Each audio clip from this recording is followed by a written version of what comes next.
Before the quiet arrival of electricity transformed how humans experience time itself, existence followed rhythms far more ancient. When each day would begin and when it would close depended entirely on the sun's movement. Pushing away the darkness wasn't as simple as flipping a switch. It simply couldn't be done. Evening brought with it a darkness that descended gradually, lingered through the night, and only released its hold when dawn returned.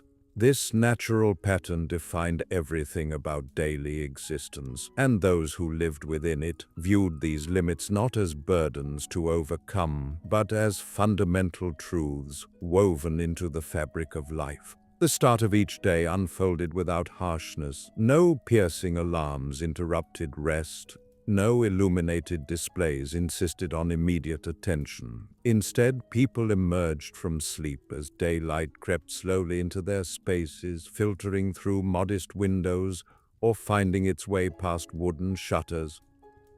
Frequently, the transition from sleep came through recognizable sounds, animals stirring just beyond the walls, the familiar groaning of a home coming to life alongside its occupants, or the voices of household members already moving about. Sleep itself ran deeper in those times, free from the interference of manufactured light or relentless background noise, making the shift to wakefulness feel less like a jarring interruption and more like a smooth transition. Dwellings were constructed with deliberate intention and careful economy. Building materials came directly from the surrounding landscape, timber harvested from nearby forests, stones collected from cleared fields, clay extracted from local earth. Thick walls served a dual purpose, trapping warmth inside during the bitter cold of winter, while maintaining coolness when summer heat bore down. Windows appeared smaller than modern eyes might expect, not from any aversion to natural light, but because glass commanded high prices and preserving heat mattered enormously. Every architectural decision revealed an intimate understanding of the environment and an acceptance of its constraints. While daylight lasted, work continued with steady purpose. Driven by the knowledge that productive hours were limited, the sun moved like a patient companion overhead, its arc across the sky a constant reminder that once darkness fell, no amount of wishing would extend the day. People organized their tasks with care. Everything from tending crops and maintaining tools to cooking meals, laundering garments, and looking after livestock had to happen while visibility remained. Delays carried consequences, yet the atmosphere rarely turned frantic or desperate. Labor was continuous, yes, but measured rather than rushed. Within these homes, the hearth often served as the gravitational center of domestic life. Fire offered multiple gifts: warmth against the cold, light against the dark, and heat for preparing food. Maintaining a living fire demanded both patience and vigilance. Firewood required gathering, proper drying, and organized storage. Daily removal of ash was necessary. Stray sparks needed constant monitoring. Fire held tremendous power, but granted no forgiveness for carelessness, which is why people approached it with a respect inherited across generations. When evening hours arrived, families naturally drew together around these flames, exchanging warmth and soft conversation, while shadows performed their slow dance along the walls. When daylight began its retreat, the pace of life eased accordingly. Rather than resisting the approaching night, people made preparations for its arrival. Candles and oil lamps were brought to life, though sparingly. Each source of light carried value. It represented real effort, whether that meant wax that had been gathered, oil that had been pressed, or wicks that had been carefully trimmed. A single lamp might illuminate an entire room. Faces caught the gentle glow, while corners receded into shadow. This softened illumination encouraged stillness rather than continued activity. The dimming light itself became a signal that the day was drawing to its close. True darkness characterized nights in the pre-electric world. beyond wherever moonlight or starlight managed to reach, everything else vanished into complete blackness. Roads disappeared from view. Fields fell silent. In this darkness, sounds traveled with unusual clarity, leaves rustling in the breeze, distant animal calls, the creaking of wooden structures as they settled. People grew intimately familiar with these nighttime sounds. They learned to distinguish which ones posed no concern from those that demanded closer attention. Fear certainly existed, but familiarity with the patterns of night softened its edge. Sleep arrived earlier than it would in later eras. Following a modest evening meal, people completed their washing, exchanged quiet farewells, and made their way to bed. Mattresses held stuffing of straw, wool, or feathers, depending on what was available. Heavy blankets prioritized heat retention over comfort. Sleeping quarters were commonly shared spaces, often occupied by multiple children or extended family members. Yet this crowding created its own kind of intimacy. The sounds of breathing, shifting bodies, and occasional soft murmurs blended together into a collective rhythm that carried everyone gently towards rest. The changing seasons made themselves felt profoundly. Without electricity creating separation from the natural calendar, people experienced each season with full intensity. Winter stretched the nights long while compressing the days into brief intervals. When possible, work shifted indoors. People occupied themselves with mending garments, sharpening tools, and sharing stories to occupy the extended hours of darkness. Food during these months became simpler, drawing heavily from whatever had been preserved during warmer seasons. Spring's arrival brought both relief and eager anticipation, extending daylight hours and renewing the cycle of outdoor labor. Summer made heavy demands, but also offered generous returns, filling storage spaces in preparation for the cold months that would inevitably return. Food itself required relentless attention. Nothing arrived already packaged or prepared for immediate consumption. Every meal represented hours of work, sometimes stretching across multiple days. Grain needed grinding, whether by hand or through a mill. Vegetables required washing, cutting, and slow cooking. Meat underwent preservation through salting or smoking. Minimizing waste wasn't driven by contemporary environmental awareness, but by the stark reality that survival depended on utilizing everything available. Cooking never happened in haste. Pots simmered steadily over flames, releasing familiar aromas that marked time's passage more gently than any mechanical timepiece could. Movement from place to place happened slowly, making distances feel far greater than they would seem today. Without electric-powered transportation or instantaneous communication, any journey required thorough planning and physical endurance. Walking served as the primary means of travel. Horses and carts extended possible range, but demanded their own care and periods of rest. Visiting even a nearby town could consume an entire day or longer. News moved only as fast as people could carry it. Letters took weeks to arrive. This fundamental slowness shaped how relationships developed and how they endured over time. Physical proximity and actual presence carried deep value. Community connections proved essential to life. With no electric entertainment or endless distractions to occupy attention, people turned to one another. Evenings frequently involved gathering together for shared stories, songs, or simply comfortable companionship. Skills passed from one generation to the next through observation and repeated practice. Children absorbed knowledge by watching adults work, by listening carefully, and by gradually taking on small tasks themselves. Education took place in homes and modest schools, guided by the availability of daylight and the demands of necessity rather than rigid timetable. Sickness presented a persistent concern. Without electric medical equipment or refrigeration to preserve medicines, Healing drew upon knowledge accumulated and transmitted across generations. Herbs were harvested and set out to dry. Remedies required careful preparation. Care was deeply personal and attentive. Families maintained watch over one another through long nighttime hours, using candlelight to tend those who were ill. Recovery proceeded slowly and demanded patience from everyone involved. Life felt fragile and uncertain, which perhaps made moments of health and connection feel even more precious. True silence appeared more frequently in those times, genuine silence, undisturbed by the rumble of engines, the hum of electronics, or the constant ping of alert. It filled the nighttime hours and the earliest part of mornings.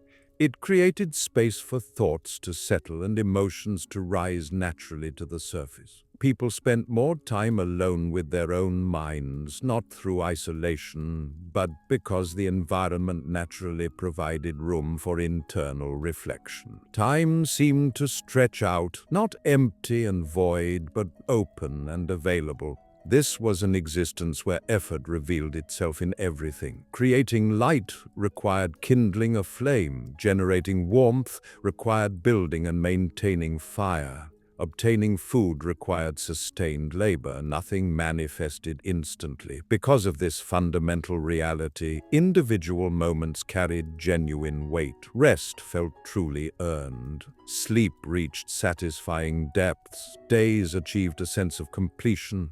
Living this way across multiple generations, people adapted not only their daily routines, but also their fundamental ways of thinking. Patience became second nature.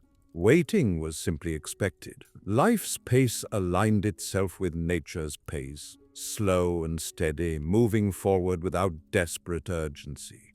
The narrative of pre-electric life isn't solely about deprivation and difficulty. It also encompasses balance, heightened awareness, and understated resilience. An era when darkness wasn't viewed as something hostile, but rather as a companion that signaled when rest should begin, when people should draw together, and when the world should be allowed to grow still. When night settled completely across towns and countryside, the world seemed to breathe with a different rhythm. With no electric light forcing back the darkness, stars emerged with striking brightness and remarkable numbers, spreading endlessly across the heavens. People knew these celestial patterns intimately. They recognized constellations and tracked their movements, using them to monitor seasonal changes, anticipate weather shifts, and navigate journeys. The night sky wasn't merely decorative, it served as information source, comfort, and reassurance. Standing outdoors after dark,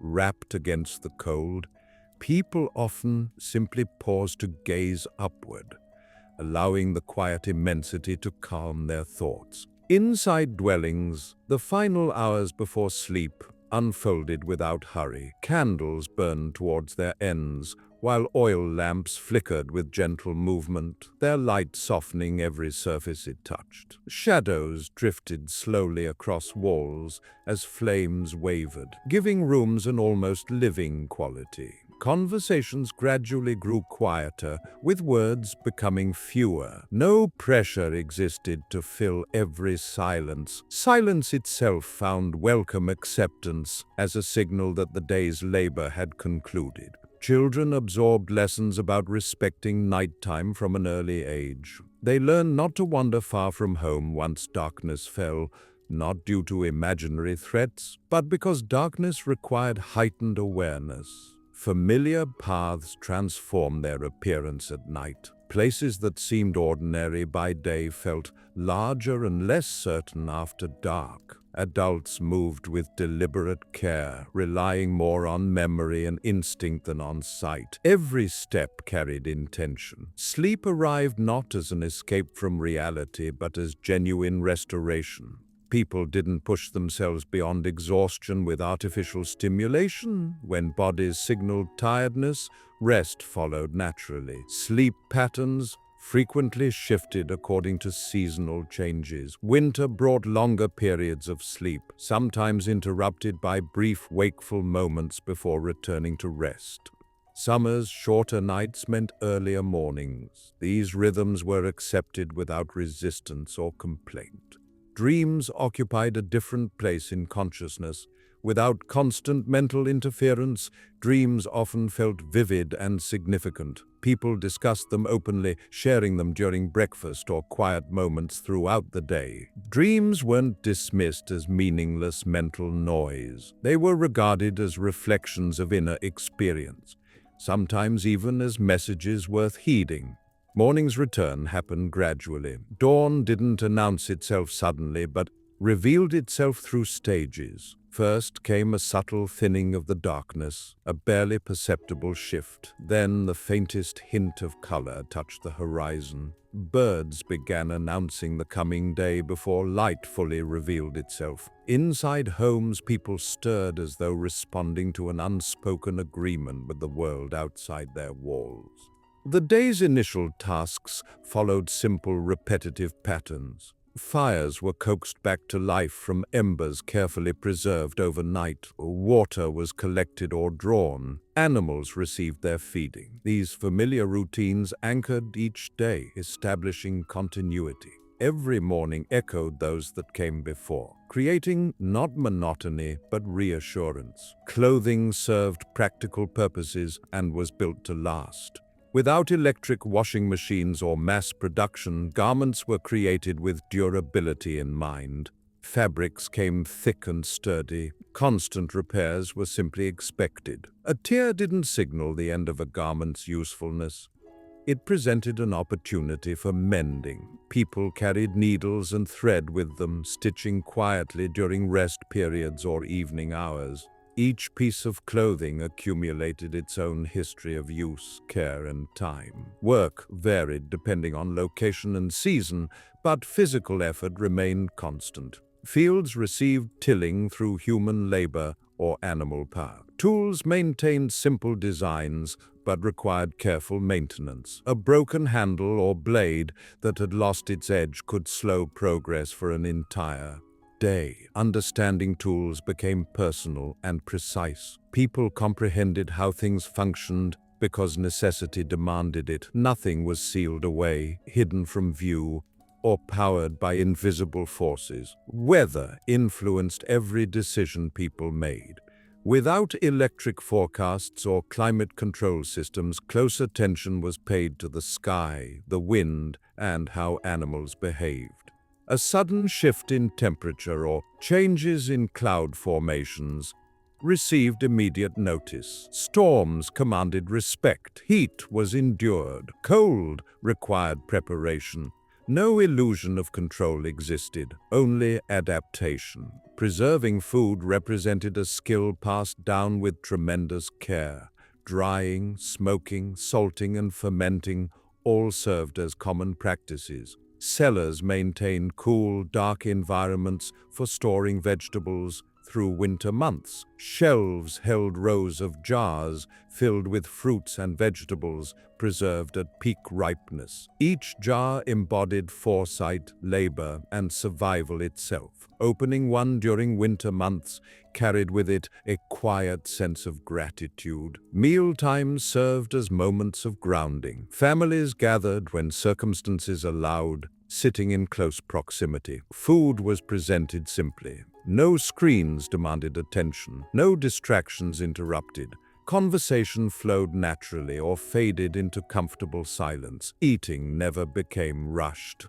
The warmth of food, combined with the presence of others, created a shared sense of well-being. In villages and towns, communal life followed predictable patterns. Markets operated during daylight hours. Bells marked significant moments.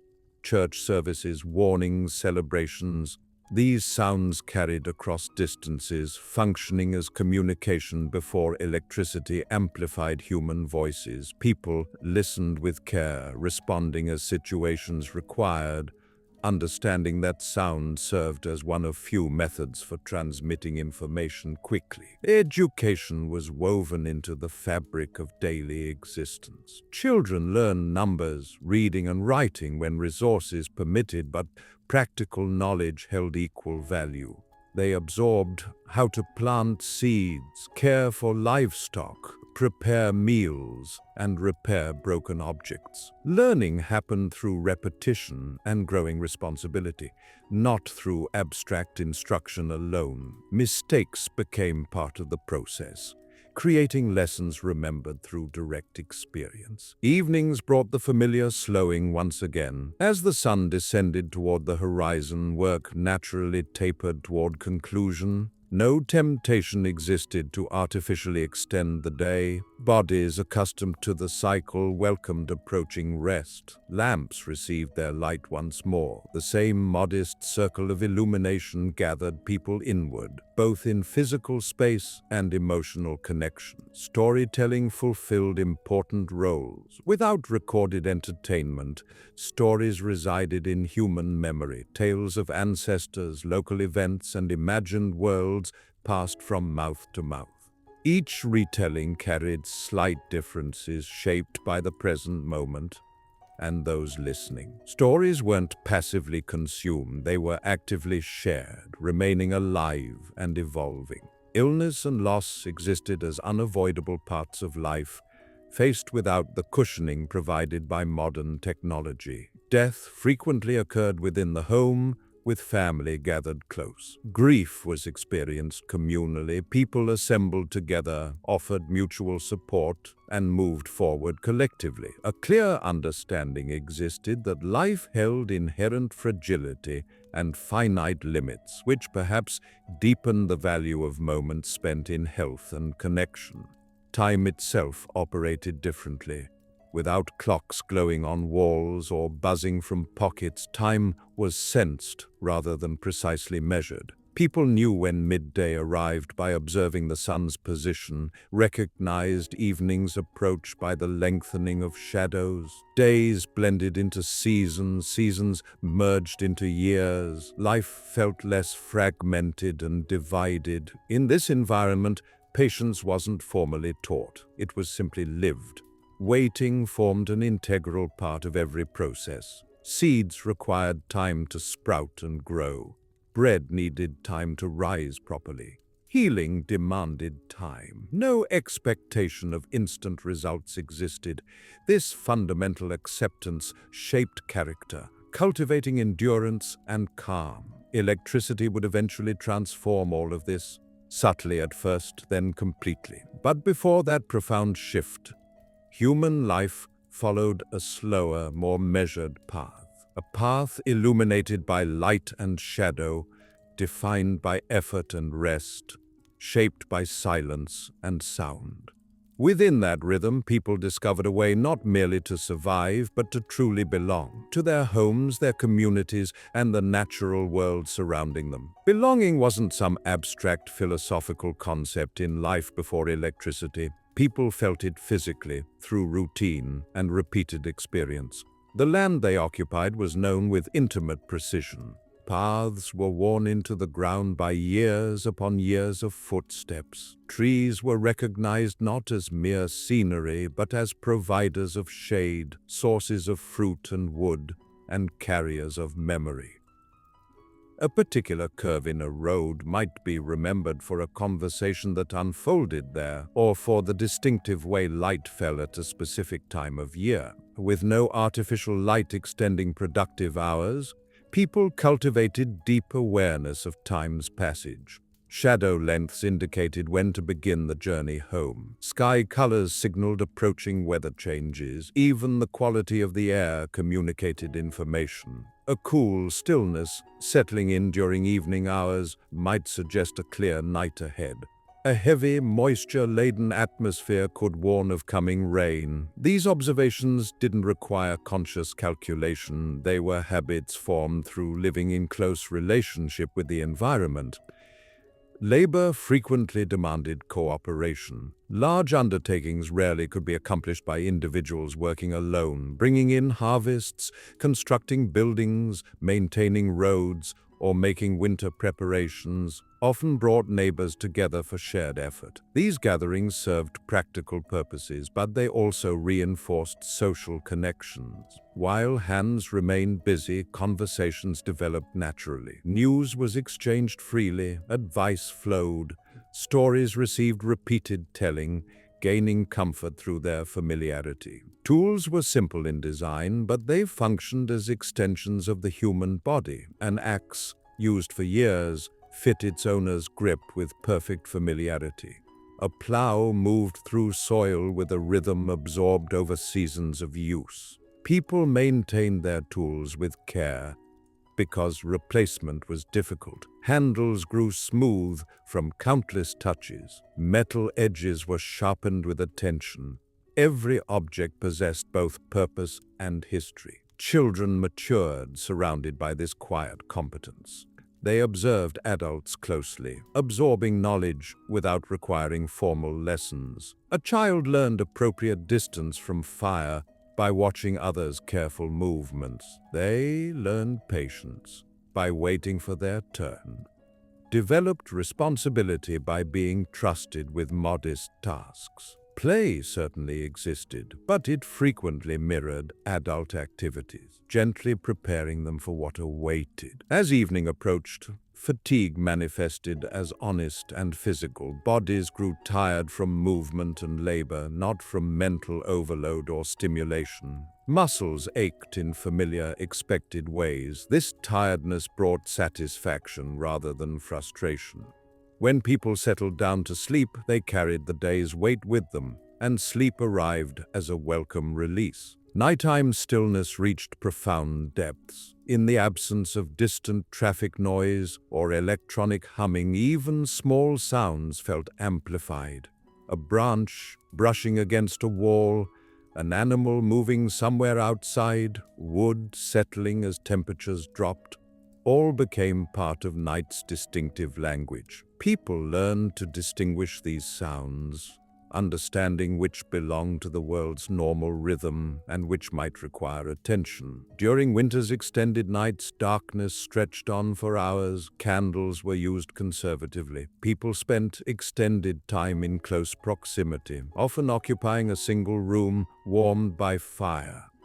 Hands remained occupied with quiet tasks, mending fabric, carving wood, braiding materials, performing repairs. These activities demanded focus, but permitted the mind to wander gently. Silence and conversation alternated without creating discomfort. Storytelling during these hours served multiple purposes beyond simple entertainment. Stories also taught values and preserved historical memory.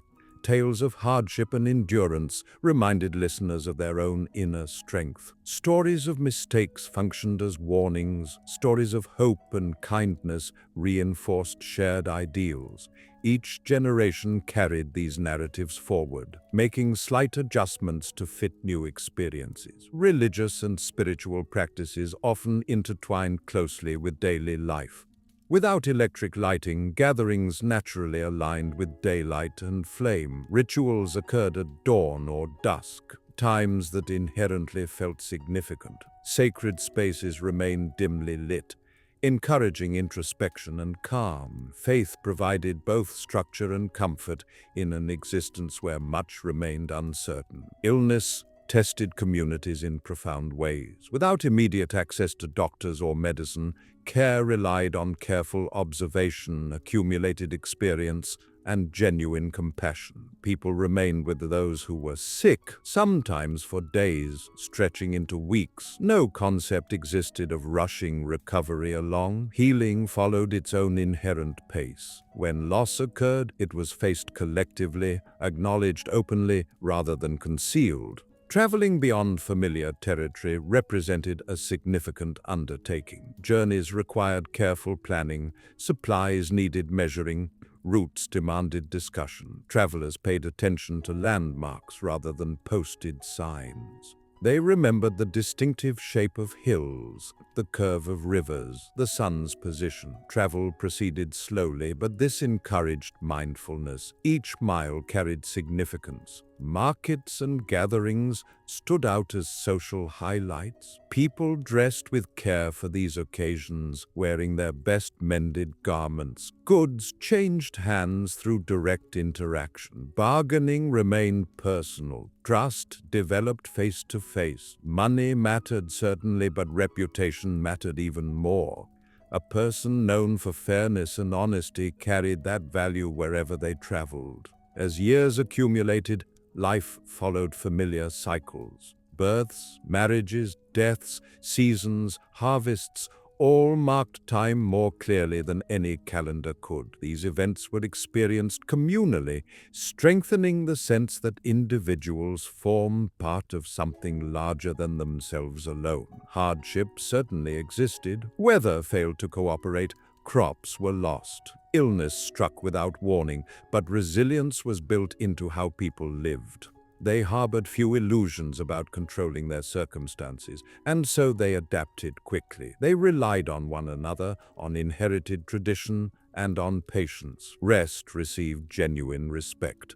When work reached completion, it was finished. No expectation existed to remain productive endlessly. Evenings were permitted to be quiet. Minds were allowed to slow their pace. This balance between effort and rest preserved energy across long years of demanding labor. In this pre-electric world, time felt continuous rather than fragmented into discrete segments. Moments flowed into one another without sharp interruption. Life wasn't divided by notifications, deadlines, or artificial schedules. Instead, it unfolded according to light, weather patterns, and human need. Within that unfolding, people discovered meaning not in speed or efficiency, but in presence itself, in being fully wherever they were, doing whatever needed doing, and then allowing themselves genuine rest when each day ended. The absence of electricity didn't mean the absence of richness in life. It meant a different variety of richness, one measured in familiarity, in rhythm, in the quiet assurance that tomorrow would begin much like today, with light slowly returning to the world. As years accumulated quietly, people aged within the same homes where they had once been young. Age revealed itself openly, never hidden. Gray hair, slowed steps, and lined faces formed part of daily experience, serving as reminders of time's steady forward movement. Elders weren't separated from the household's rhythm. They remained close, offering memory, guidance, and a calm presence shaped by accumulated experience. Their stories carried genuine weight because they had lived them directly, not because they had encountered them through second-hand sources. Memory itself operated differently. Without photographs instantly glowing on screens or written records easily duplicated, memories lived primarily within people themselves. Events were remembered through repetition, retold at gatherings, passed between generations. The past felt closer because it was spoken of frequently. A grandparent's childhood story might rest only a few retellings away from a child's own present experience, binding time together rather than creating separation. Craftsmanship occupied a special place in this world. Objects were created slowly and with deliberate care, often by those who would ultimately use them. Furniture bore visible marks left by hands and tools. Bowls were shaped with clear intention. Clothing carried uneven stitches, each one representing care rather than defect. These objects aged alongside their owners, wearing down gradually rather than being replaced suddenly. Light, when it became available, was genuinely cherished. On clear nights, moonlight spilled across fields and through windows, providing just enough illumination to move by. People learned to live within that gentle glow, allowing their eyes to adjust, their movements to soften. Full moons were noticed, anticipated, even celebrated quietly. They made nighttime travel easier and brought a subtle sense of openness to the dark hours. Silence, returning again and again, stood as a defining feature of life. Not empty silence, but layered silence. Wind moving through trees, fire crackling steadily, footsteps on earth. These sounds existed within quiet, not in opposition to it. Minds learned to rest within this environment, to wander without pressure, to reflect without interruption. Conflict existed, as it inevitably does, wherever people live in close proximity. Disagreements were addressed face to face. Avoidance proved difficult when communities remained small and interdependent. Resolution mattered because ongoing cooperation was necessary. Over time, this encouraged restraint, patience, and understanding, not from idealistic principles but from practical necessity. Celebrations created moments of brightness within the steady flow of days. Weddings, births, harvest festivals, and religious observances brought music, laughter, and shared meals. These occasions broke routine gently, offering joy without excess. When celebrations concluded, life returned to its familiar pace, carrying the warmth of memory forward. Children matured into adults with a strong sense of responsibility. Independence arrived gradually, shaped by earned trust rather than sudden separation. Young people understood what was expected of them, not through rigid instruction, but through continuous example. They stepped into roles already familiar, already practiced in small ways since childhood. Night after night, the pattern repeated itself. Lamps were extinguished, fires settled into glowing embers, homes grew quiet, outside the world continued its unseen activity. Animals moved through fields, weather shifted, stars traced their paths overhead. Inside, people slept deeply, their bodies aligned with darkness rather than resisting it. Across decades, the absence of electricity shaped not only habits but also fundamental values. Resourcefulness earned admiration, waste was carefully avoided, excess appeared rarely. Satisfaction came from sufficiency rather than abundance. People learned to recognize when something reached the level of enough. Time, experienced this way, felt less like something constantly slipping away and more like something continuously unfolding. Days weren't counted anxiously. The future received planning and consideration, but not obsessive focus. Attention rested primarily on the present, on the day's work, the household's needs, the changing sky. When storms arrived, they were endured collectively. Candles were lit earlier than usual. Doors were secured. People stayed close, listening to wind and rain together. Afterward, damage was assessed, repairs were made, and life continued forward. No expectation existed that comfort would remain constant. Comfort was something created through effort and cooperation. Illumination, when it arrived in its limited form, carried emotional weight. A single candle could transform a room's entire feeling. It drew people together, invited conversation, and softened facial expressions. Light wasn't mere background, it was an event. As generations passed, subtle changes occurred. New tools appeared, techniques improved, trade expanded, but the core rhythm remained stable for an extended period. Days still began with light and concluded with dark. Rest still followed labor. Silence still framed human activity. In this world, attention wasn't divided among countless competing stimuli. It rested where it was needed, on a task at hand, on a person speaking, on weather shifting. This focus created a sense of presence that modern life often struggles to recreate. Through all of this, people adapted without constantly questioning whether life should be faster, easier, or brighter. They worked within what existed. They accepted limits as inherent parts of the human condition. In doing so, they cultivated a quiet strength that carried them through uncertainty. Electricity would eventually enter this world and alter it profoundly, but before that transformative moment, life held a particular texture, one defined by patience, repetition, and an intimate connection to time itself. This wasn't an existence without comfort or meaning. It was an existence where comfort arrived slowly, and meaning was constructed day by day through shared effort and shared rest. As life unfolded in this steady rhythm, people developed quiet confidence in their ability to endure. They didn't expect the world to bend according to their comfort. Instead, they shaped themselves to fit the world as it was. This acceptance didn't emerge from resignation, but from familiarity. When you live close to the natural order long enough, its patterns become reassuring rather than threatening.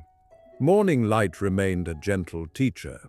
It revealed what needed doing without demanding urgency. Fields waited, animals waited, tools waited. Work was always present, but understanding existed that work would never truly be finished. This realization softened ambition. Success wasn't measured by constant growth, but by continuity, by maintaining things, keeping people fed, sheltered, and cared for.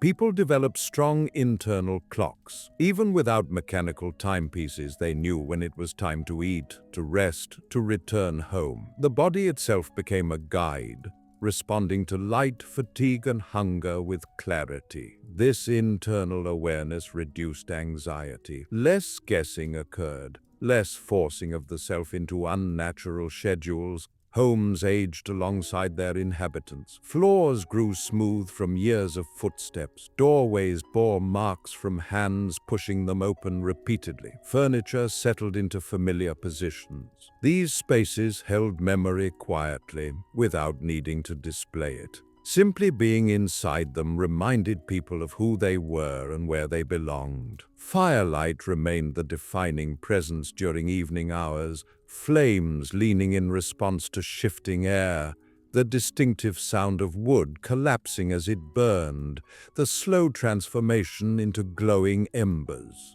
All these details were absorbed without deliberate observation. Watching fire served dual purposes, both practical and meditative.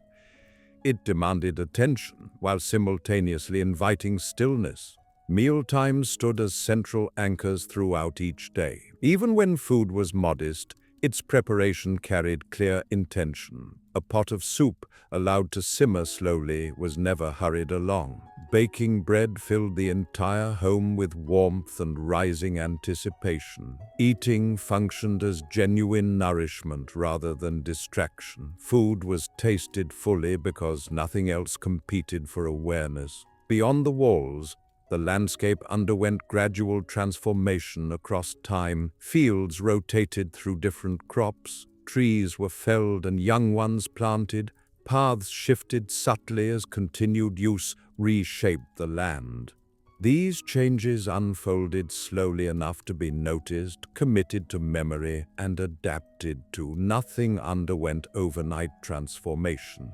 Even during moments of hardship, a sense of continuity persisted. A failed harvest didn't erase accumulated knowledge. A brutal winter couldn't undo years of gathered experience. People adjusted their expectations, tightened their daily routines, and relied more heavily on one another. Survival was understood as a collective endeavor, not a solitary burden. Leisure certainly existed, though it wove itself gently into the fabric of daily life. Rest appeared in moments between tasks, rather than being formally scheduled. Sitting outdoors briefly, sharing quiet conversation, watching children at play. These small pauses restored energy without disrupting the day's rhythm. Music, when it occurred, was created rather than passively consumed. Instruments remained simple. Voices carried songs across rooms and open fields. Music marked celebrations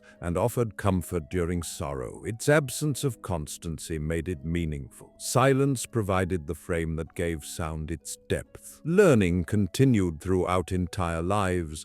Adults kept refining their skills year after year. Each season taught farmers new lessons. Every project improved a craftsperson's ability.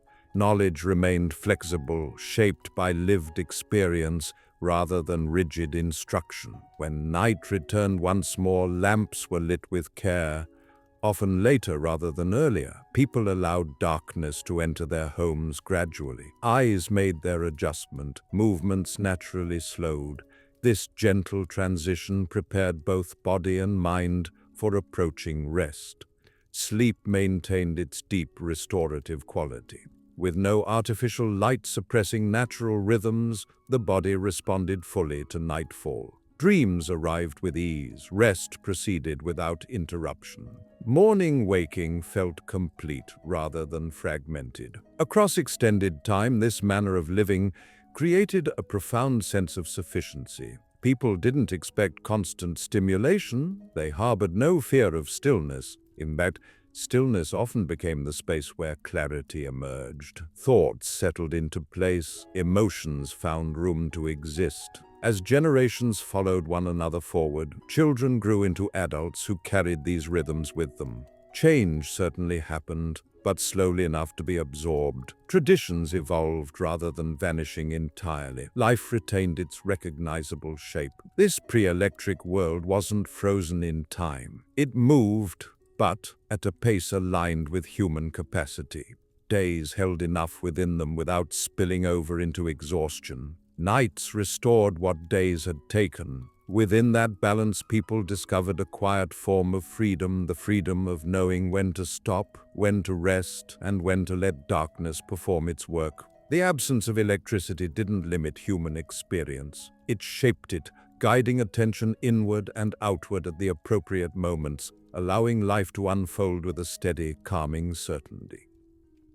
With each year that passed, people grew more attuned to the subtle language of their surroundings. They noticed small changes that others today might overlook entirely: how soil felt underfoot after rain, the difference between cold carried on wind and cold settling quietly into bones. These sensations guided decisions more reliably than any external instruction ever could. An unspoken understanding existed that life required maintenance. Roofs needed periodic checking, fences leaned and required straightening, clothing thinned and demanded repair. Nothing was expected to last forever without care. This constant attention didn't feel burdensome. It felt normal. Caring for one's surroundings was simply part of being alive. Wealth was measured differently. Security came from full storage rooms, strong relationships, and dependable skills. Knowing how to fix something mattered more than owning many things. Trust in neighbors, family, and one's own hands provided reassurance that no object alone could ever match. As daylight shifted throughout the year, routines adapted naturally. During long summer days, work stretched outward, filling early mornings and late evenings. In winter, darkness narrowed the day, drawing life inward. People accepted these shifts without resistance. They didn't demand consistency from a world that was inherently changing. Children absorbed these lessons gradually. They watched adults adjust plans based on weather, light, and circumstance. They saw patience modeled daily. They learned that not everything could be controlled, and that responding calmly was often the wisest choice. When conflicts arose, resolution carried real weight. No easy escapes into distraction existed. Words spoken lingered in memory. Actions were remembered. This awareness encouraged mindfulness in both behavior and speech. Apologies mattered. Reconciliation restored balance, not just emotionally, but practically. Evenings remained the emotional anchor of each day. After labor ended, people took stock of what had been accomplished, not through lists or records, but through feeling. A sense of tired satisfaction settled in, muscles relaxed, thoughts slowed. The world outside dimmed and the inner world followed. The absence of constant information created space for imagination. Without endless news or entertainment, minds wandered freely. People invented stories, considered ideas deeply, and reflected on their lives without interruption. Boredom, when it appeared, was temporary and often led to creativity rather than restlessness. Aging unfolded openly. No pressure existed to remain endlessly productive. Elders rested more frequently, moved more slowly, and were valued for perspective rather than output. Their presence reminded others that life was a continuum, not a race. Nature remained close, never fully pushed away. Animals lived near homes. Weather entered rooms through cracks and open doors. The boundary between indoors and outdoors was thin. This closeness fostered respect rather than fear. In moments of quiet, people sometimes sensed time stretching beyond individual lives. Standing under a vast sky or listening to wind move through trees, they felt connected to something enduring. This awareness offered comfort, especially during hardship. Days continued in succession, one after another, without the sharp edges introduced later by artificial light and constant activity. Life was demanding, certainly, but it was also coherent. Everything fit together within a shared rhythm. Electricity would eventually compress time, extend days, and fill silence. But before that shift, silence had room to breathe, darkness held purpose. Rest was honored. This was a way of living shaped by limits. And within those limits, people found balance. They didn't rush toward tomorrow. They lived fully within today, trusting that tomorrow would arrive when it was meant to. As decades flowed into one another, time's passage felt less like a sequence of separate moments and more like a single continuous movement. People rarely spoke of life in sharp stages. Childhood blended into adulthood, and adulthood gradually softened into old age. No sudden division existed, only a steady unfolding shaped by experience and responsibility. People trusted what they knew through repetition. Skills weren't learned quickly and forgotten just as fast. They were practiced over years, refined slowly, and passed on with care. A person might spend a lifetime mastering one craft. Not from lacking ambition, but because depth was valued over speed. Doing something well consistently was enough. Homes remained the center of existence. They weren't merely shelters, but places of memory and meaning. Meals eaten at the same table year after year. Fires lit in the same hearth through countless winters. These repetitions anchored people emotionally, creating stability even when the outside world changed. When people traveled, they carried home with them in subtle ways, familiar habits, stories, objects made by loved ones. Returning home after a journey brought relief rather than disappointment. Home wasn't something to escape from, it was something to return to. Life's pace allowed people to notice their own thoughts. Without constant stimulation, emotions had room to surface. Joy, sadness, worry, and contentment were felt fully, not pushed aside. This emotional awareness helped people understand themselves and one another more deeply. Night remained a trusted companion. Darkness signaled safety and rest as much as uncertainty. People prepared for it thoughtfully, closing shutters, securing animals, settling into familiar routines. When lights were extinguished, the world didn't vanish, it quieted. Sleep continued arriving naturally. Bodies responded to darkness with ease. Minds followed, releasing the day's concerns without resistance. Dreams wove together memory and imagination, offering reflection without effort. Morning always returned, steady and reliable. Even after the longest night, light crept back into the world. This predictability offered comfort. No matter what had happened the day before, there was always another chance to begin again. Work resumed without resentment. Tasks awaited, but they were known. Familiar motions guided hands. Muscles remembered what to do. Satisfaction existed in this competence, in knowing how to move through the day without confusion. People learned to accept uncertainty without panic. Weather couldn't be controlled. Illness couldn't always be cured, loss couldn't be avoided, but life continued regardless. Acceptance didn't eliminate grief or difficulty, but it allowed people to carry them without being overwhelmed. Community remained the foundation of survival. Even those who valued solitude understood the necessity of others. Cooperation wasn't idealized, it was required. This necessity fostered tolerance, patience, and mutual respect. Over time, stories accumulated, not just those told aloud, but those embedded in places and objects. A worn step remembered countless feet, a repaired tool carried layers of effort.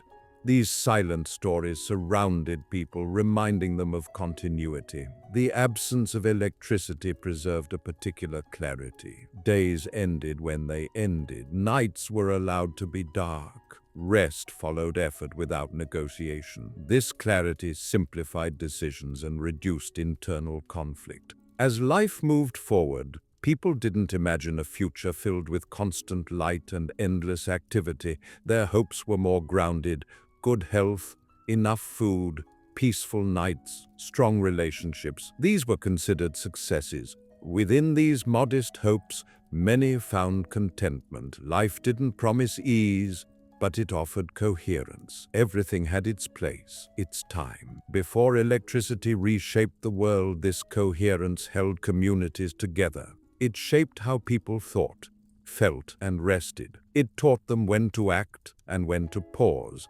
In that balance, human life found a steady, enduring rhythm, one that moved quietly, patiently, without haste, carried forward by light, darkness, and the simple passage of time. As years quietly layered themselves one upon another, people became deeply familiar with the feeling of continuity. Life didn't demand reinvention each day. Instead, it invited steady participation. The same actions repeated, but they were never meaningless. Repetition brought confidence, confidence brought calm. People understood effort as something cyclical rather than endless. Moments of intensity and moments of rest both existed, and both were expected. After long periods of work came slower days. After busy seasons came quieter ones. This ebb and flow allowed bodies and minds to recover naturally without guilt or pressure. Light remained a guide rather than a tool. It didn't obey human schedules, and people didn't expect it to. When daylight faded early, evenings shortened. When days stretched long, activity expanded gently to meet them. No sense of loss existed in either change, only adjustment. In the absence of constant noise, people grew comfortable with their own thoughts. Silence didn't feel empty, it felt spacious. Within that space, reflection happened organically. Decisions were considered carefully. Regrets were examined honestly. Gratitude surfaced without prompting.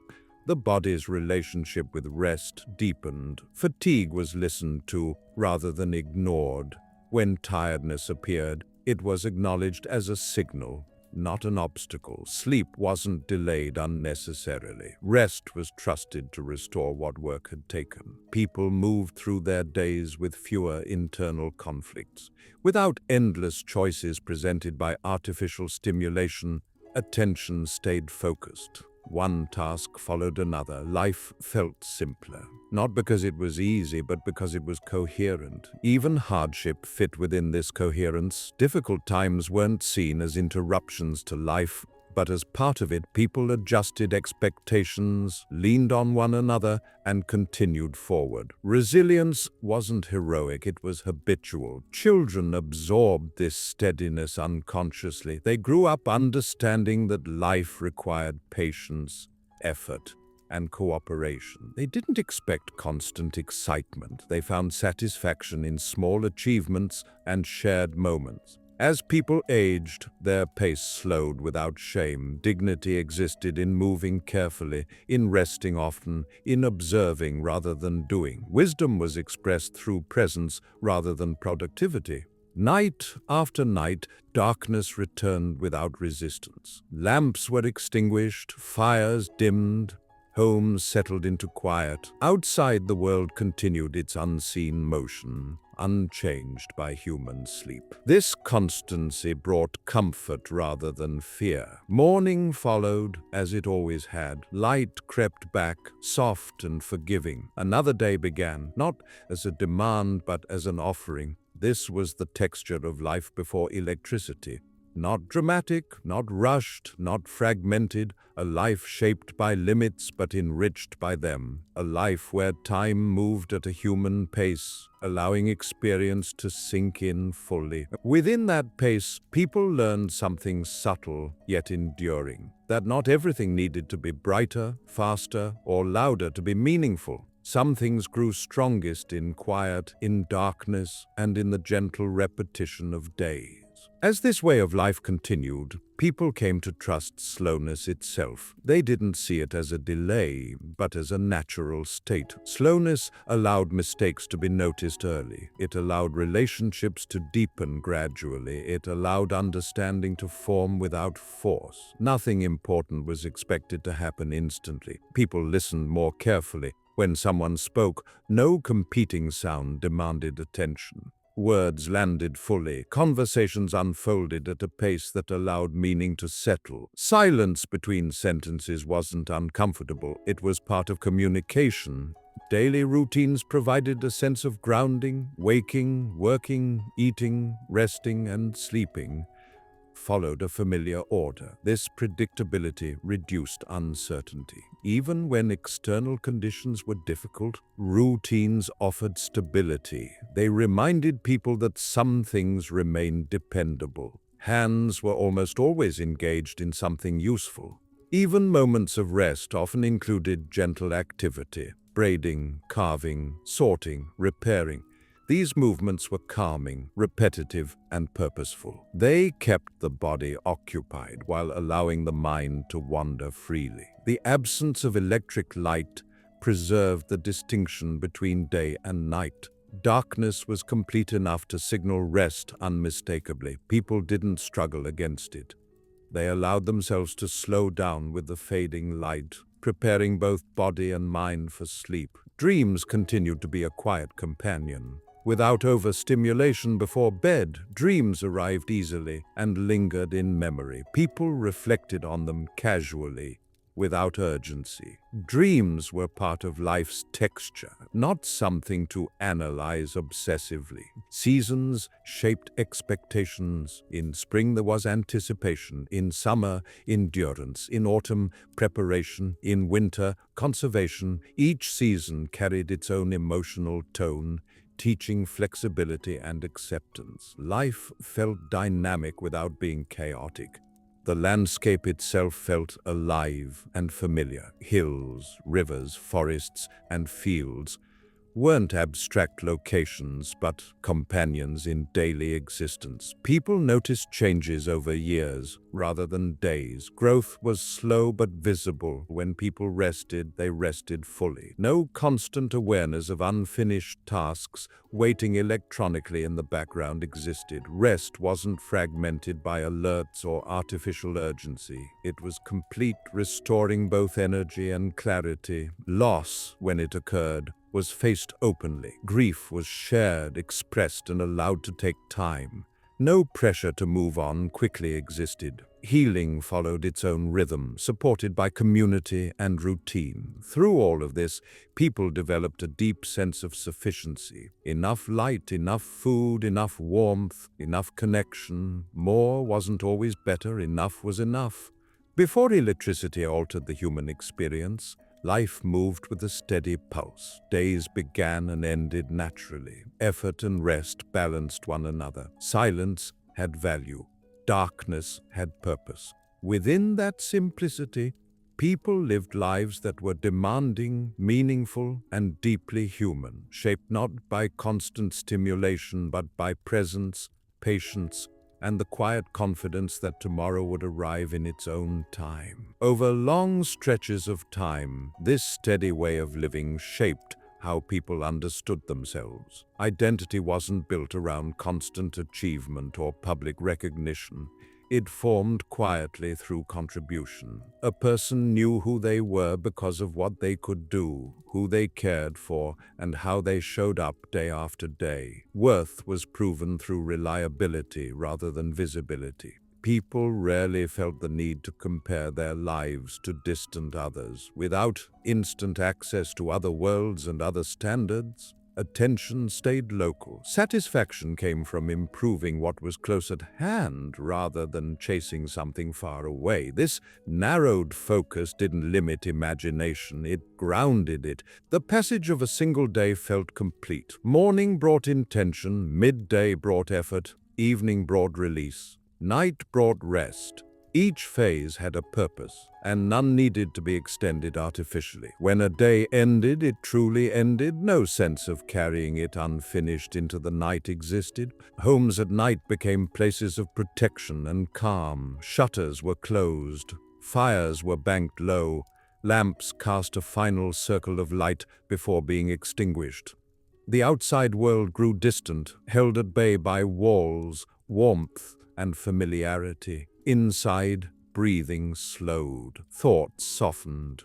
Children learned early that darkness wasn't something to fear, but something to respect. They grew comfortable sleeping in near total dark, guided by sound and touch rather than sight. This comfort stayed with them into adulthood, allowing rest to come easily and deeply. The body adapted fully to these conditions. Hormones followed natural cycles, energy rose and fell predictably, fatigue made sense, rest restored it. Little confusion existed between physical tiredness and mental overstimulation because the two were rarely mixed. People spoke often of weather and seasons, not as small talk but as meaningful information. The state of the sky influenced plans, moods, and expectations.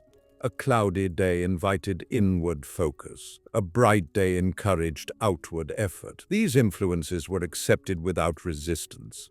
As communities aged together, shared memory deepened trust. People remembered helping one another through difficult times. These memories strengthened bonds quietly. Cooperation felt natural, not forced. Mutual dependence was understood and respected. The absence of electricity meant that nothing demanded attention constantly. Attention could rest where it was needed and withdraw when it was not. This flexibility preserved mental energy. People were rarely overwhelmed in the modern sense. Life was heavy at times, but it wasn't crowded. Over time, many came to understand that limits were not only constraints, but guides. Darkness told them when to stop. Cold told them when to prepare. Hunger told them when to eat. These signals were clear and honest. Listening to them brought balance. In this world, patience wasn't a virtue to be practiced deliberately. It was a natural outcome of circumstance. When everything took time, patience became the default response. Frustration existed, but it rarely escalated into anxiety. As years passed, people didn't feel that time was accelerating. Life moved forward, but at a speed that allowed reflection. Moments were absorbed fully before being replaced by the next. Memory formed naturally, without strain. Before electricity entered daily life, the human experience remained closely aligned with the rhythms of the body and the earth. This alignment didn't remove struggle, but it reduced internal conflict. People worked hard, rested deeply, and lived with a quiet sense of coherence. Within that coherence, many found a form of peace, not the absence of difficulty, but the presence of balance. A balance shaped by light and dark, effort and rest, sound and silence. This was the world as it was lived, day after day, night after night, before the glow of electricity stretched time and softened darkness. In this world, attention was a finite resource, and people spent it carefully without ever naming it as such. They focused on what was directly in front of them: a task, a person, a sound. When attention shifted, it did so naturally, not because something demanded it, but because the moment called for it. This created a quiet sense of control over one's inner life. People experienced boredom differently. Without immediate escape, boredom often softened into observation. A person might sit quietly and notice the way light moved across a wall or how wind changed direction outside. These moments of stillness often led to insight, creativity, or simple rest. Boredom wasn't feared, it was temporary and useful. The body was trusted. Hunger wasn't ignored or delayed artificially.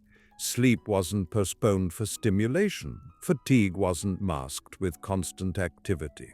By responding honestly to physical signals, people maintained a stable relationship with their own energy. This reduced stress without conscious effort. As evening arrived, the transition into night was gradual and predictable. People moved through the same motions each day, not out of habit alone, but because these motions prepared them emotionally. Washing hands, tidying tools, securing doors, these acts signaled closure. The day was complete. Nighttime fears, when they appeared, were addressed through familiarity rather than distraction. People learned the sounds of their environment and distinguished between threat and normal movement. Knowledge replaced anxiety. Darkness became something understood rather than imagined. Communal rhythms aligned. When most people rested at the same time, nights grew quieter and more secure. This shared rest strengthened community bonds even without interaction. People slept knowing others nearby were doing the same. Over long periods, this shared rhythm shaped collective behavior. Villages woke together. Work began together. Rest arrived together. This alignment reduced friction and misunderstanding. Life flowed more smoothly when expectations were shared. The absence of constant novelty allowed depth to form. Relationships grew slowly, but they grew strong. Skills developed over years rather than weeks. Knowledge accumulated patiently. Nothing felt disposable. Even emotions were given time. Anger cooled naturally when not constantly fueled. Sadness was allowed to exist without immediate correction. Joy lingered because it wasn't immediately replaced by the next stimulus. People often found comfort in predictability. Knowing how a day would likely unfold reduced anxiety. Surprises still happened, but they stood out against a stable background rather than overwhelming it. As generations continued this way of living, they carried forward not only traditions, but a way of perceiving the world, a way that valued rhythm over speed, presence over intensity, and balance over excess. Electricity, when it would later arrive, would stretch the day, brighten the night, and fill silence with activity. But before that transformation, life held a different texture, one that allowed people to feel fully awake during the day and fully at rest at night. This texture was shaped quietly, without intention or theory. It emerged naturally from living within limits and listening to them. And for many, it provided a deep sense of grounding that required no explanation. This was how people lived before electricity, not disconnected from the world, but deeply embedded in it, not deprived, but oriented, not rushed, but carried forward steadily by time itself. Over time, this way of living shaped not only daily habits, but the inner landscape of the mind. Thoughts arrived and passed without being constantly interrupted. People learned to sit with an idea until it became clear, or to let it fade if it wasn't useful. No pressure existed to reach conclusions quickly. Understanding unfolded at its own pace. The connection between effort and outcome felt direct. When something succeeded, the reason was usually visible. When it failed, the cause could often be traced. This clarity built trust in one's own judgment. People felt capable, not because life was easy, but because it made sense. Night continued to offer a kind of emotional shelter. As the world darkened, expectations softened. No need existed to be alert, productive, or responsive. Darkness granted permission to withdraw gently. The mind followed the body into rest, unburdened by unfinished demands. Sleep wasn't treated as a tool or a problem to be solved. It was simply part of life, as natural as hunger or thirst. People didn't analyze it or attempt to optimize it. They allowed it to come when it was ready. As a result, rest remained deep and renewing. Morning brought a quiet sense of renewal, not excitement, but steadiness. Each day offered another opportunity to continue, to care for what needed care, to tend to relationships and responsibilities. Life felt less like a series of starts and stops, and more like a continuous thread. People rarely felt overwhelmed by choice. Options were limited, and within those limits, decisions became clearer. This simplicity reduced mental strain. Energy was saved for what truly mattered. Tools, clothing, and homes bore the marks of long use. These signs of wear weren't hidden. They were accepted as evidence of life lived fully. Objects didn't need to look new to be valued. Their usefulness and familiarity mattered more than appearance. Nature remained a constant presence, not something visited occasionally, but something lived within. Weather influenced mood and activity directly. A rainy day invited patience.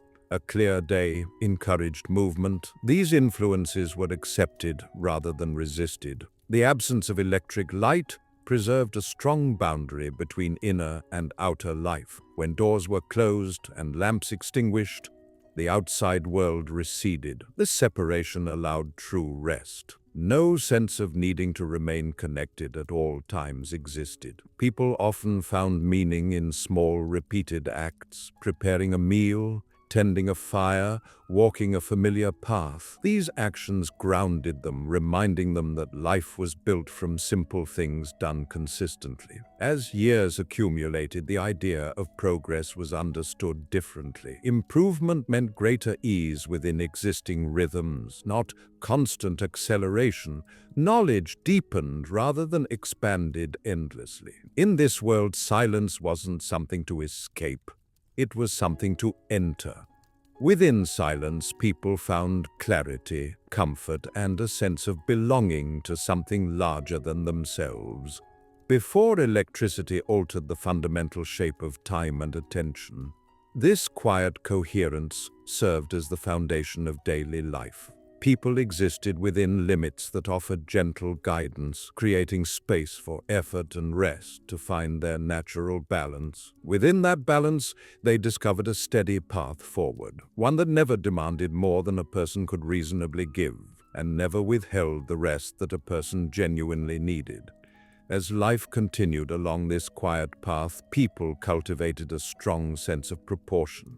They grasped intuitively how much effort a single day could reasonably hold and when stopping became necessary. Pushing beyond that threshold was certainly possible, but it was recognized as an exception rather than a standard practice. Most days were lived within human limits, and this restraint preserved strength across years rather than depleting it rapidly. People accepted that certain things simply couldn't be rushed.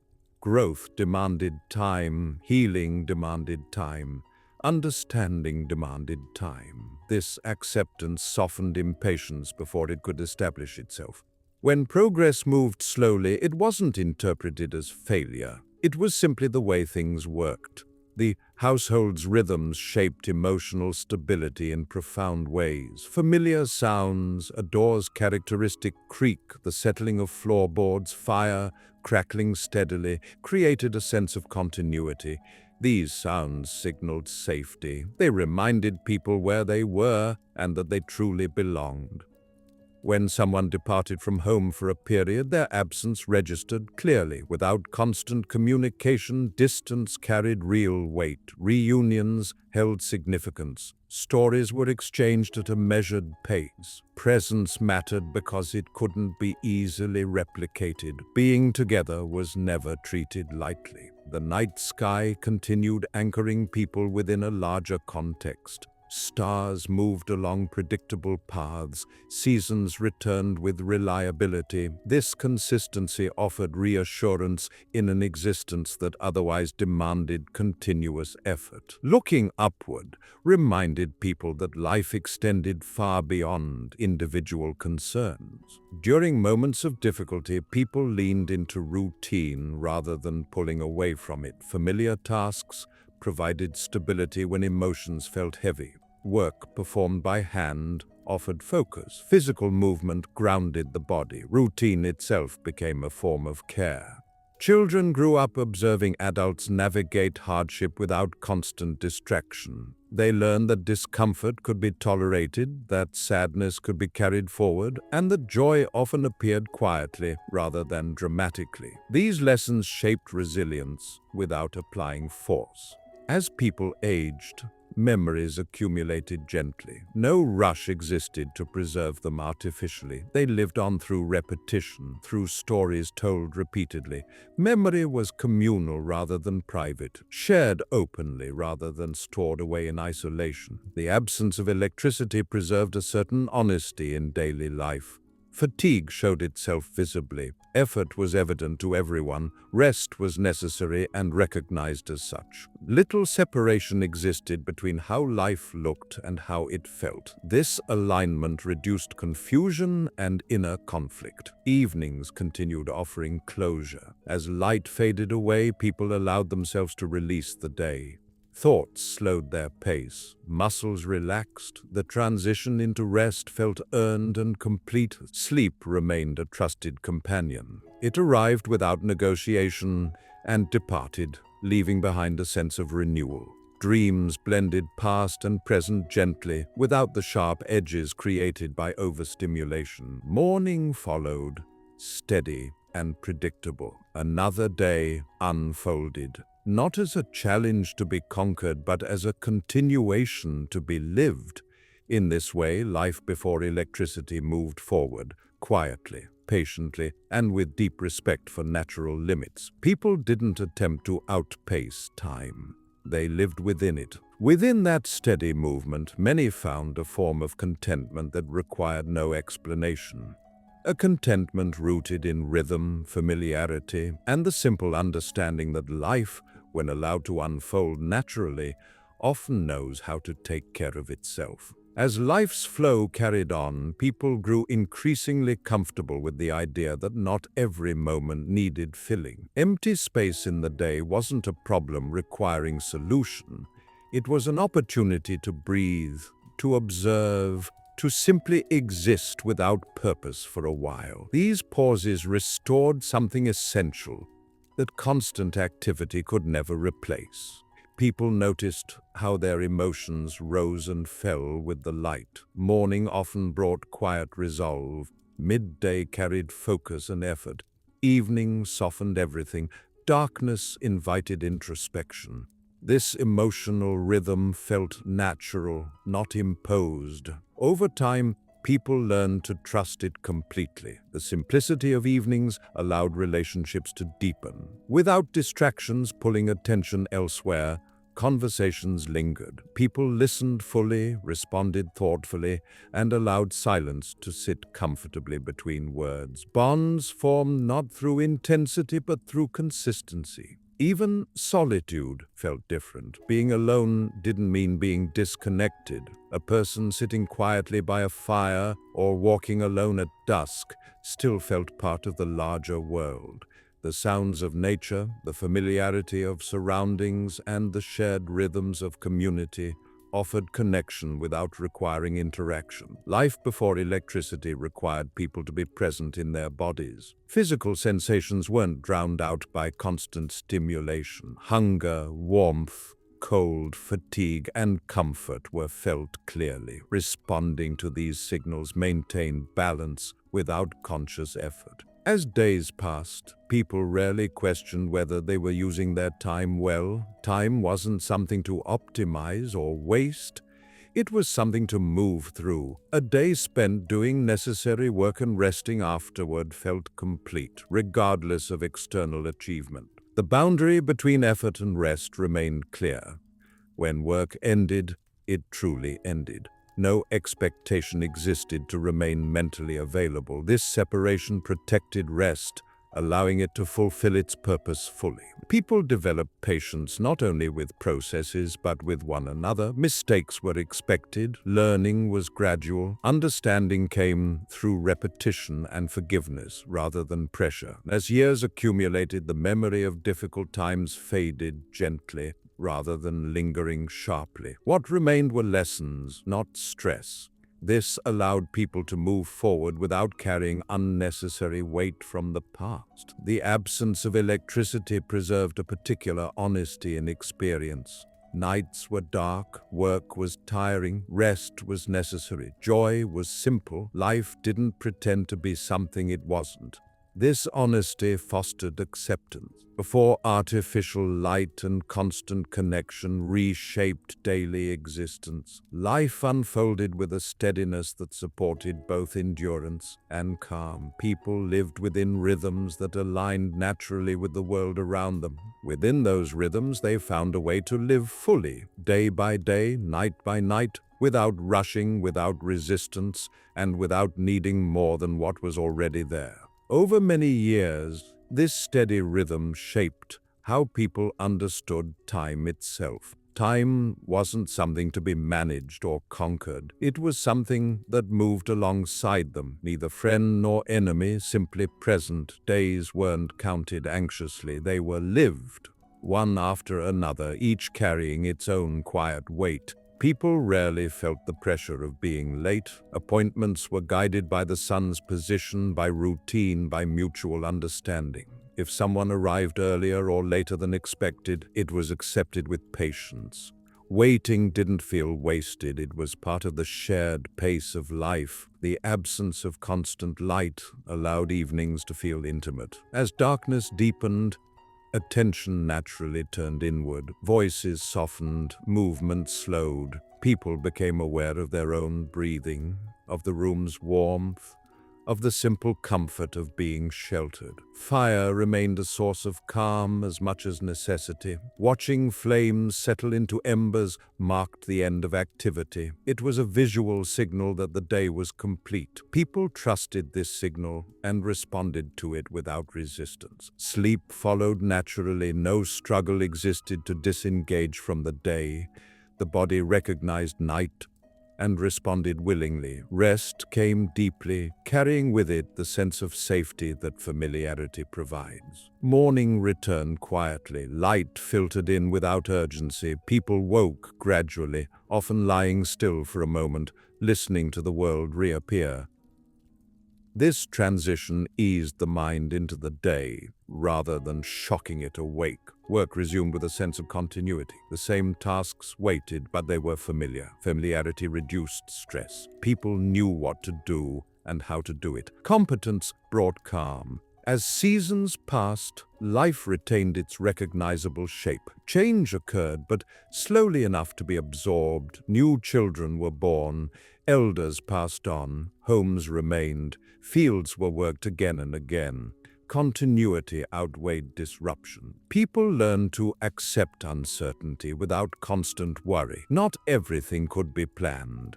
Weather shifted, health varied, circumstances changed. Acceptance didn't eliminate effort, but it reduced fear. Relationships deepened through shared experience rather than constant communication. Being present mattered more than being available. Time spent together carried meaning because it was limited. The night sky continued offering perspective. Stars moved predictably, reminding people that life followed larger patterns beyond individual concerns. This awareness provided comfort during difficult moments. In the absence of electricity, attention remained rooted in the present. Minds weren't pulled endlessly toward distant possibilities. Life unfolded where people stood. Within that unfolding, they found balance, not perfection, not ease, but steadiness, a way of living that allowed effort and rest to coexist without conflict. This balance shaped generations quietly, teaching them how to move through life without rushing ahead of themselves, how to rest without guilt, and how to trust that tomorrow would arrive in its own time. As people lived year after year within this steady rhythm, they developed deep familiarity with their own endurance. They knew how much effort they could give without breaking, and they respected that boundary. Exhaustion wasn't celebrated, rest wasn't postponed unnecessarily. Survival over the long term mattered more than short bursts of intensity. Life before electricity encouraged people to notice gradual change rather than sudden shifts. A child's growth was seen day by day. Aging happened slowly enough to be accepted. Seasons transitioned gently, allowing time to prepare both practically and emotionally. Nothing demanded immediate adaptation. People learned to trust routine as a form of stability rather than limitation. Routine freed the mind from constant decision-making.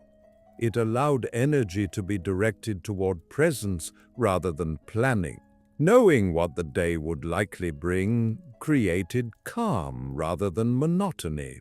Silence remained a companion rather than a void. In quiet moments, people listened to their surroundings and to themselves. Thoughts settled naturally. Emotions found space to move without pressure. Silence wasn't something to escape, it was something to inhabit. As darkness arrived each evening, people felt a sense of release rather than loss. The day's demands receded, expectations softened, the world narrowed to what was immediately present. This narrowing brought comfort. Sleep remained deeply restorative. Without artificial light disrupting natural cycles, the body entered rest fully. Waking felt complete rather than fragmented. Energy returned steadily, not in bursts, but as a quiet readiness for the day. Morning routines anchored people gently. Small actions repeated daily, rekindling a fire, preparing food, tending animals, signaled continuity. These actions connected one day to the next, creating a sense of flow rather than separation. People rarely felt disconnected from the meaning of their work. Effort produced visible results. Fields yielded food. Repairs restored function. Care strengthened relationships. Purpose was embedded in daily activity rather than abstract goals. When difficulty appeared, people responded with adjustment rather than panic. Plans shifted, expectations lowered, support was sought naturally. Life continued, altered but intact. Over time, this way of living shaped a quiet confidence. People trusted themselves, their communities, and the rhythms they lived within. They didn't expect certainty, but they trusted continuity. Electricity would eventually change how nights felt, how days stretched, how attention scattered.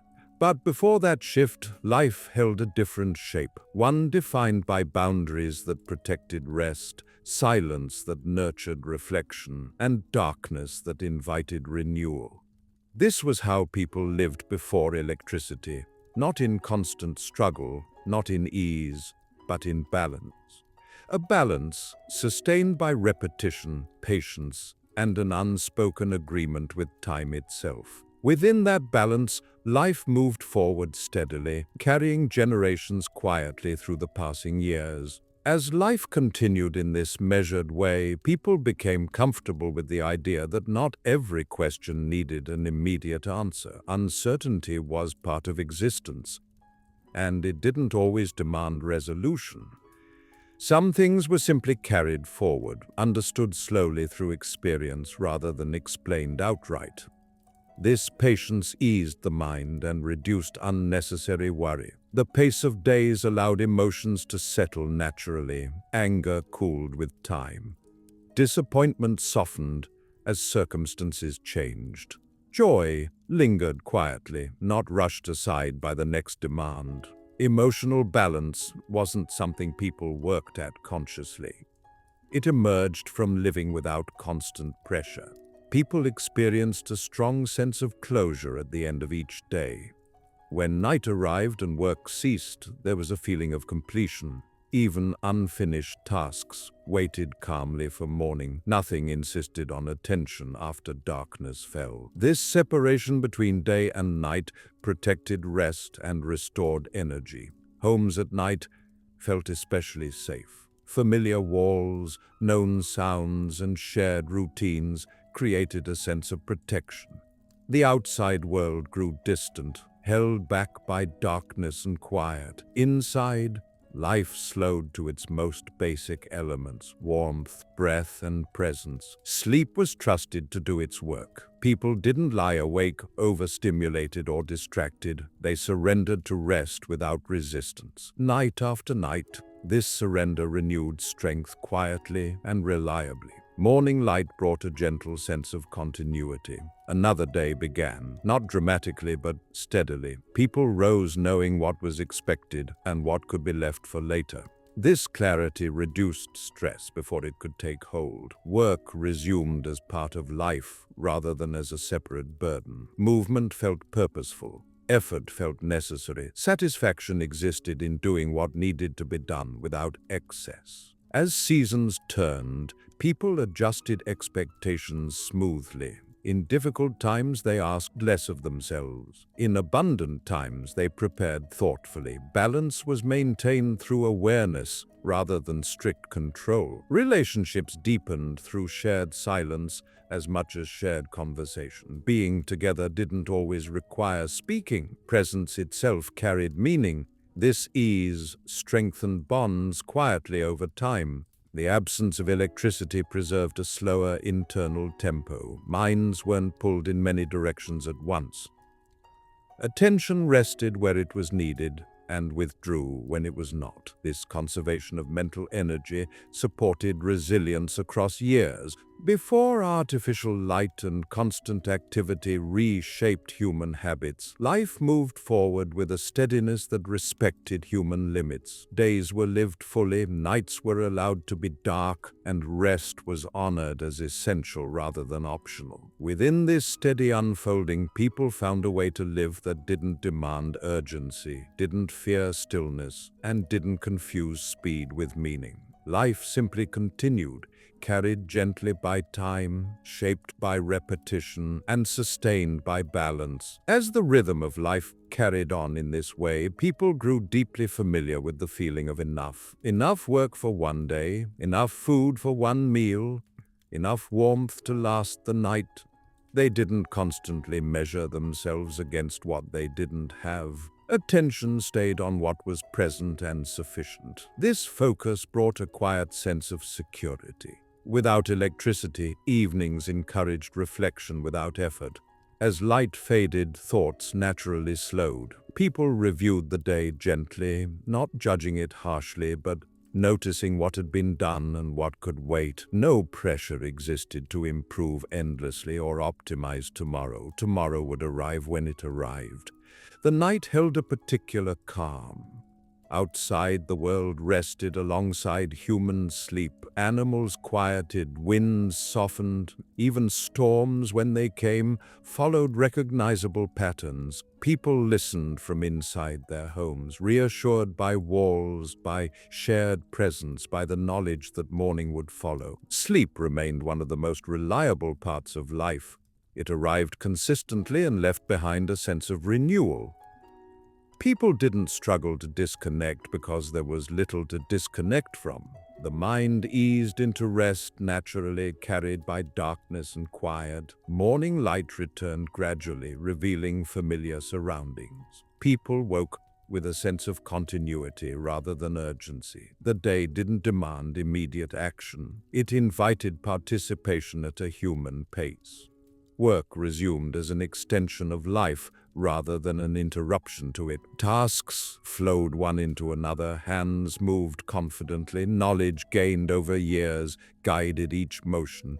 Little hesitation existed, little doubt. Over long periods, this way of living cultivated trust. Trust in routine, trust in community, trust in the natural order. People didn't expect certainty, but they trusted that life would continue in recognizable ways. When change did occur, it was absorbed gradually. New tools, new ideas, new generations entered the world slowly enough to be integrated. Life adjusted without losing its shape. The absence of electricity preserved a clear boundary between activity and rest.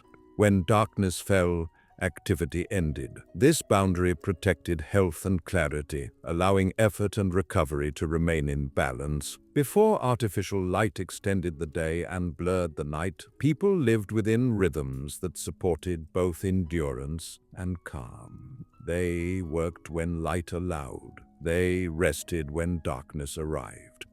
They trusted this order without needing to explain it. Within that trust, life moved forward steadily, quietly shaped by repetition, patience, and the gentle certainty that every day, like every night, had its own place. As this way of living carried on across generations, people became skilled at noticing what truly mattered. Without constant distraction, priorities revealed themselves naturally. Health, shelter, food, and human connection stood clearly at the center of life. Everything else arranged itself around these foundations. People didn't feel compelled to fill silence with activity.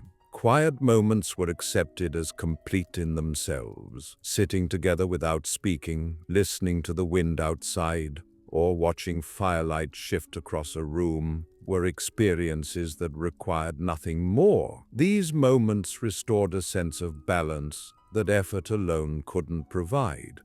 The night continued serving as a natural boundary. Once darkness settled fully, expectations dissolved. People didn't feel behind or unfinished.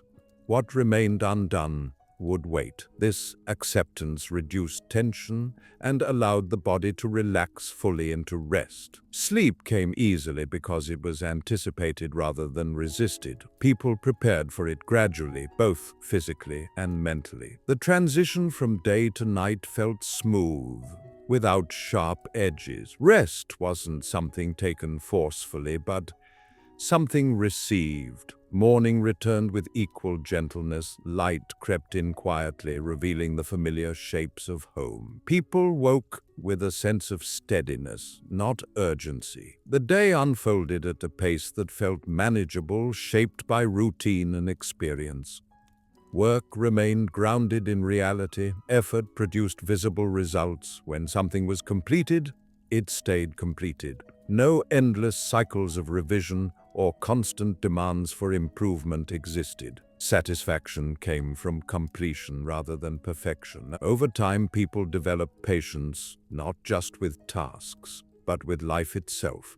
They understood that some answers arrived slowly, and some never arrived at all. This understanding reduced anxiety and allowed them to live more fully within the present. Community continued providing structure and support. People depended on one another openly. This dependence wasn't seen as weakness, but as a natural part of human life. Cooperation sustained everyone. The absence of electricity preserved a particular honesty in daily experience. Darkness was dark, cold was cold, effort was effort, rest was rest. Little confusion existed between one state and another. This clarity simplified life without making it small. As years accumulated, people carried forward a sense of continuity rather than urgency. Life moved forward steadily, shaped by repetition and familiarity. Each day added quietly to the whole. Before electricity transformed the human relationship with time and attention, life unfolded within boundaries that protected rest, silence, and presence. People lived within these boundaries without resentment, finding within them a deep and enduring balance. Within that balance, human life continued, unhurried, grounded, and quietly sustained by the rhythm of light and dark. As this rhythm persisted, people grew comfortable with the idea that life didn't need constant explanation. Many things were understood through living rather than words. The way a day felt was enough to know whether it had been full. The way a night rested the body was enough to know that balance had been restored. People trusted gradual progress. Improvement didn't announce itself loudly. It appeared quietly, in smoother movements, in fewer mistakes, in growing ease. Pride existed in noticing these subtle changes, even if they were never spoken aloud. The relationship between people and their surroundings remained intimate. The land wasn't something passed through quickly, but something lived with. Every field, path, and building held layers of memory. People recognized places not by signs, but by feeling. A certain turn in the road, a particular tree, the sound of water nearby. These markers guided them reliably. Evenings continued drawing life inward. As light faded, attention narrowed gently. Tasks ended not abruptly, but naturally. People allowed themselves to slow without guilt. The body recognized the signal and followed willingly. Sleep arrived as a continuation rather than an interruption. It carried the day into rest without struggle. Dreams wove together memory and sensation softly, without urgency. Waking felt complete, not rushed. Morning routines anchored the day with familiarity. Small actions repeated over years built a sense of stability that didn't depend on circumstance. Even when the future felt uncertain, the morning felt reliable. Work remained honest. It demanded effort, but it also rewarded it visibly. This honesty reduced frustration. People knew what was required and what could reasonably be expected. Little confusion existed between effort and outcome. As years passed, people learned to carry hardship without allowing it to dominate their lives. Difficulty was acknowledged, not denied, but it was held within a broader context of continuity. Life went on, altered but intact. Relationships deepened not through constant interaction, but through shared presence over time. People grew into one another's lives slowly. Trust accumulated quietly. Conflict, when it arose, was addressed directly because it couldn't be ignored indefinitely. The absence of electricity preserved a slower internal tempo. Thoughts unfolded one at a time. Attention wasn't fragmented. This allowed people to experience moments fully rather than skimming past them. Before artificial light reshaped nights and extended days, life retained a clear structure. Day was for effort, night was for rest. Silence had value, darkness had meaning. Within this structure, people found a way to live that didn't require constant adjustment or explanation. Life unfolded at a pace that felt sustainable. Each day added quietly to the whole, forming a continuous thread of experience. Within that thread, human life moved forward, steady, patient, and deeply grounded in the simple rhythms that had guided it for generations. As time moved forward, small changes began appearing almost without notice. Life still followed the familiar rhythm of light and dark, but here and there, something new quietly entered the edges of daily experience. At first, it didn't feel like a transformation. It felt like an addition, subtle, optional, easily ignored. People remained anchored in their routines. Mornings still arrived accompanied by daylight. Evenings still softened as the sun descended. Darkness still carried its familiar weight, but in certain places during certain nights, a faint glow lingered slightly longer than before. Initially, it came from candles burned deeper into the evening, or lamps used more liberally in public spaces. Streets felt marginally less dark, gatherings lasted somewhat longer, conversations stretched gently beyond their customary ending point. These changes weren't dramatic. They unfolded gradually enough to feel harmless. People noticed that nights no longer insisted on rest quite as firmly as they once had. The body still recognized darkness, but the boundary had grown softer. A choice now existed: rest or continue a little longer. With choice came subtle shifts in habit. Still, much remained unchanged. Homes maintained their quietness at night. Firelight remained central. Sleep still came easily for most people. The old rhythm held even while adjusting slightly to accommodate new possibilities. During these moments of transition, people didn't feel lost. They felt curiosity. The world was expanding gently, not replacing what came before. Familiar routines continued offering comfort. New experiences layered themselves quietly atop the old. Evenings carried a different texture now. Darkness still arrived, But it was no longer absolute everywhere. In some places, light lingered softly, blurring the edge between day and night.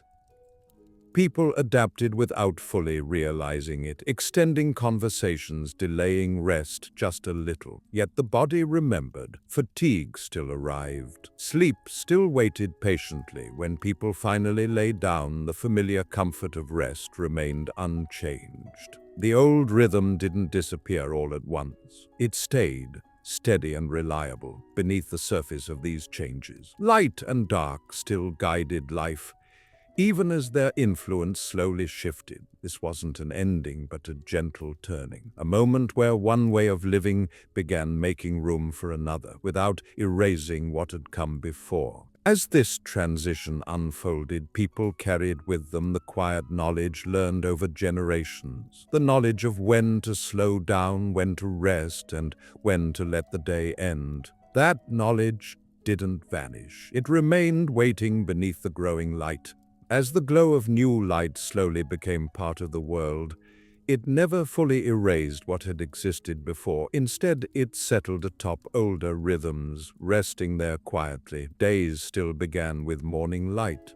Night still carried a deep, familiar calm. Even as evenings stretched and darkness softened, the body remembered what generations had learned before. People still felt tired at each day's end. They still sought warmth, stillness, and rest.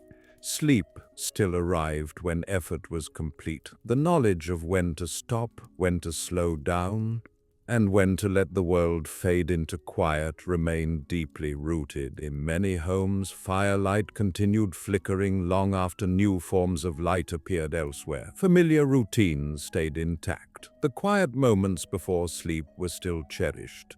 Breathing slowed. Thoughts softened. The day released its hold. The old world didn't vanish. It lived on in habits, in instincts, in the natural pull toward rest when darkness arrived. It lived on in the way people felt comforted by silence, by familiar spaces, by the steady return of morning. Even as nights became brighter in some places, many still remembered what it felt like when darkness was complete, how it invited rest, reflection, and renewal. That memory stayed, carried quietly within the body and mind. Life before electricity had taught people something enduring, that human beings move best when effort and rest exist in balance. That silence holds value. That darkness isn't something to fear, but something that allows the world to pause. Those lessons didn't disappear with new light. They remained beneath the surface, steady and patient, reminding people, sometimes without words, when it was time to stop, to breathe, and to rest. And so, even as the world changed, night still arrived, sleep still followed, and the quiet rhythm that had guided life for so long continued on, softly, within every resting breath.